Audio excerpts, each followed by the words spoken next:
Hey, what's going on, guys? Welcome back to the episode of the NFL Universe. Just me today. Max was busy. I'm on a pretty tight schedule too. Final season is here. Without further ado, week 13 of football, a little bit of news, a little bit of everything, a little predictors for week 14. We're almost at the point where we're pretty much settling our playoff positions in terms of which teams make the playoffs. But it's gonna be a fun ride. So going into it, the biggest news I think out of the week was Christian McCaffrey goes down on IR and is out for the rest of the season. That's official. Trying to think beyond that.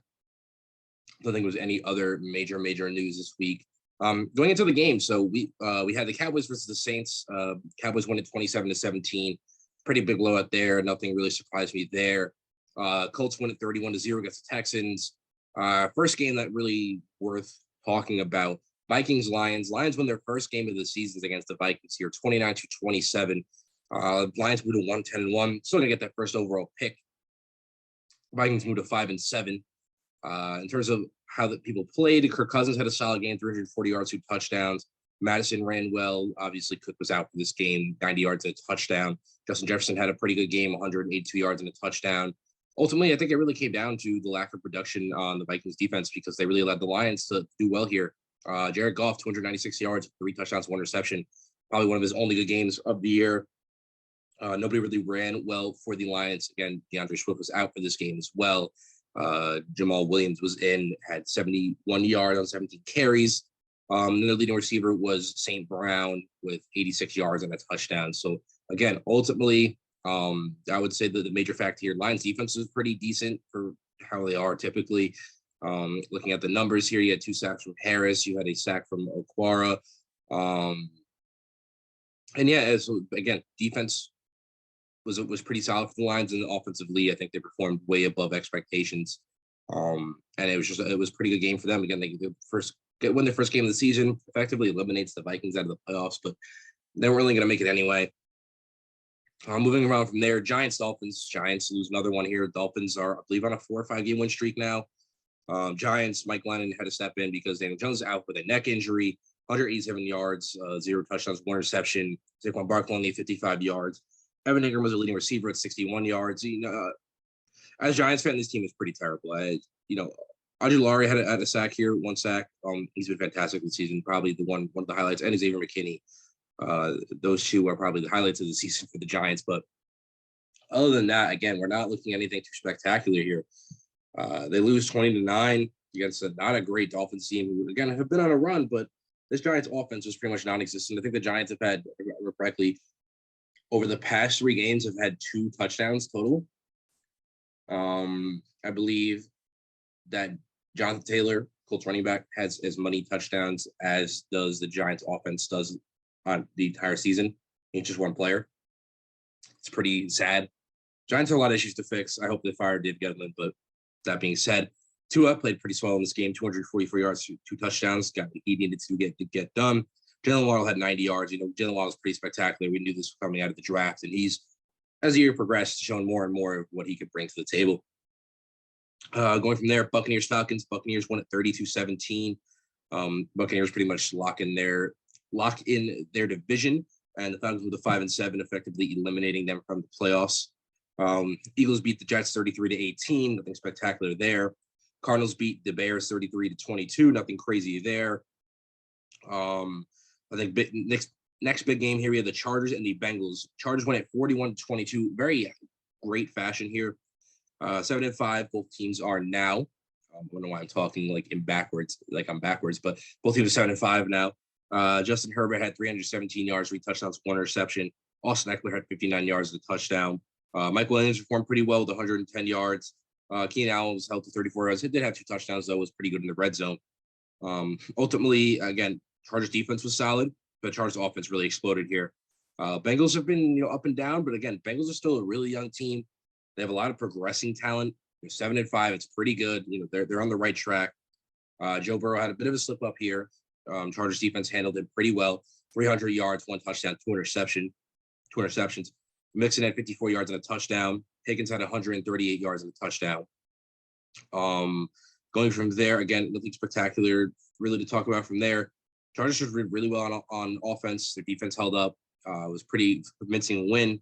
Both teams are both working towards the playoffs. We're going to see who wins their divisions. The Bengals may win their division. I doubt it. I think the Ravens have it. But that being said, Chargers are battling against the Chiefs. So it's going to be pretty kind of the wire races for each of the divisions this season because there was no team that really dominated.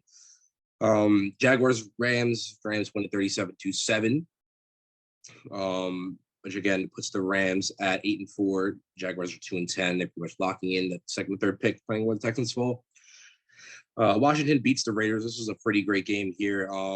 Washington wins it on a game-winning field goal from a kicker that they've had for about a week. It was a pretty fantastic finish. 196 yards for Heineke, 2 touchdowns, 1 interception. Gibson, 88 yards rushing. Logan Thomas had 48 yards and a touchdown as their leading receiver. Defensively, they were pretty solid. Half a sack for Williams. They had a sack for Ioannidis.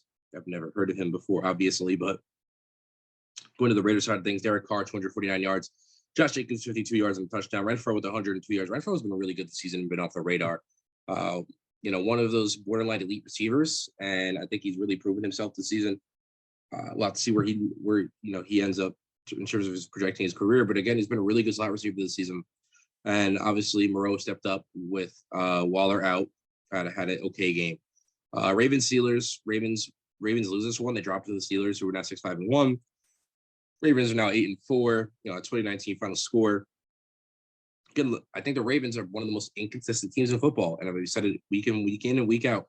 Lamar Jackson, 253 yards, 1 touchdown, 1 interception. Also had 55 yards in the ground. Running game was pretty much non-existent beyond Freeman. Freeman had 52 yards on a touchdown. Other than that, Murray had about 1 yard, and then McCarry had -1 yards. Marquise Brown had 55 yards as the leading receiver. Defensively, they were all right. Calais Campbell had a sack, but Steelers side of things, they performed really well in this game in terms of especially their defense, obviously. Ben Roethlisberger, 2 touchdowns, 236 yards. Najee Harris, 71 yards. And then Deontay Johnson was their leading receiver, 105 yards and 2 touchdowns. Deontay Johnson, one of those, I think he's an elite receiver this season, and he's hardly talked about. Get his name up there. Look, defensively, had an interception from Patrick. He had 2.5 sacks from Wormley. TJ Watt went off for 3.5 sacks. Again, really good game out of the Steelers defense. That's really what made the difference in this game. However, the Steelers, I think, looking at the statistics last night, have like a 19% chance to make the playoffs. Odds are they're not going to do it, but I think they have the toughest remaining schedule as well, and that probably factors into that 19%, so just keep that in mind. Next game, we had the 49ers Seahawks. Seahawks beat the 49ers here. 49ers dropped this one. 49ers moved to 6-6. Again, trying to make the playoffs, probably not going to do it. We'll have to see. The Seahawks are now 4-8. This is kind of a pointless win for them because they're out of the playoffs. They're probably better off looking towards a draft pick. But with that being said, Garoppolo, 299 yards, 2 touchdowns, 2 interceptions. Mitchell had 66 yards and a touchdown. Kittle had 181 yards and 2 touchdowns. Kittle's been pretty much non-existent this season compared to the past, so it was really great to see him step up. Defensively, I thought the 49ers had a really good pass rush, and they had a pretty good secondary, too. They played pretty well this game. But offensively, they weren't great either. Shair had half a sack, interception from Williams, and you had the sack from Bosa, sack from Armstead, and you had a sack from Willis, and half a sack from, Key. Looking at the Seahawks side of things, Russell Wilson, 231 yards, 2 touchdowns, 1 interception. Homer had 80 yards and a touchdown. Lockett, 68 yards on a touchdown. DK Metcalf, 5 receptions for 60 yards. Guys are pretty much non-existent this season, which really stinks because I selected him, but lack of targets, as well as, that bad offensive line allowing Russell Wilson to get sacked, 5, whatever, plus times he was in this game. They still win. Defense held up, offense held up. Next game, Chiefs-Broncos. Chiefs take this one again. Chiefs have been really hot. They really have smoothed over the rough patches that they had at the beginning of the season, which I honestly didn't expect. I really expected them to fall off the season and really not make the playoffs. So all cahoots to them, they're really putting up a fight here. And then last game of the week was Patriots Bills. Patriots win this one 14-10. Patriots on 9-4. They take the lead in the AFC, which is pretty incredible. Again, they have a rookie quarterback, not much talent on the team overall. I think defensively, J.C. Jackson's fantastic, no doubt about it. On that, you have solid players here and there, like Patrick Chung, et cetera, veteran guys, but nothing that really hits your eyes and goes, wow, this team is talented across the board. They're really not. Looking at the receivers, Myers, Jacobs, Jacoby, I forget what his name is. Trying to cycle through their heads in my name. Yeah, overall, not a lot of talent here. You have Stevenson, I think, at running back right now.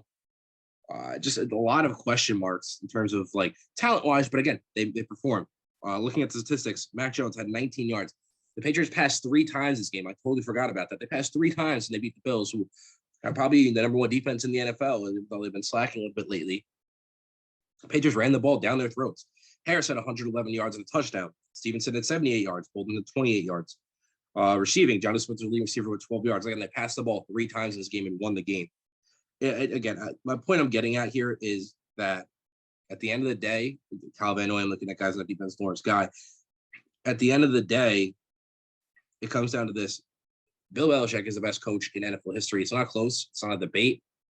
The Patriots are ahead of the AFC with their rookie quarterback, a lack of overwhelming amount of talent, and a pretty tough division. The Dolphins have been hot. The Bills are a fantastic team. The Jets, not so much, but Bill Belichick, that's all I could say. The way he coaches these guys, it's kind of a miracle. I don't know how he does it. The Bills, who have been up and down, they lost twice to the Patriots now. Josh Allen had 145 yards and a touchdown, as well as 39 yards rushing. Stephon Diggs, 51 yards receiving, and then defensively, they weren't really much happening other than Patriots running down the ball down their throat, killing clock, and then putting up 2 touchdowns. So that about wraps up that week. So week 14, 4 weeks left of the season. Obviously, they added a week this year. So going through the games, Steelers, Vikings. I expect the Steelers to take this one. Vikings, they're a mess, and they just lost to the Lions. Saints, Jets, Saints all day. Falcons, Panthers. I don't know about this one. I don't know where it's going to fall. However, I'd probably go with the Falcons here. Seahawks, Texans. I'd probably go with the Seahawks here, coming off a nice win. Raiders, Chiefs. I'm taking the Chiefs. Ravens, Browns. I'm taking the Ravens here. I don't think the Browns are going to make the playoffs. Cowboys, Washington. Taking the Cowboys. Jaguars, Titans. Easily the Titans. Giants, Chargers. Easily the Chargers. Lions, Broncos. Taking the Broncos. 49ers, Bengals. I'm taking the Bengals. Bills, Buccaneers. That's probably going to be a pretty good one. This is kind of a must-win game for the Bills if they want to try and take back the number 1 seed in the AFC. If they want to work towards that and maybe, 100% secure that wild card spot. But this is really a must-win game for them. Should be a good one. I expect the Buccaneers to take it though. Bears, Packers, Rams, Cardinals. Another great one there. I expect the Cardinals to win this one. I would say that the Rams have not been fantastic through a good portion of the season. Odell's really stepped up in the absence of Robert Woods. But we'll see. Should be a really fantastic game there, too. So games of the week for sure. Rams, Cardinals, Bills, Buccaneers. Should be good ones. Other than that, I'm on a time rush, guys. I'm glad to have you around. It was a very quick episode. See you guys next week.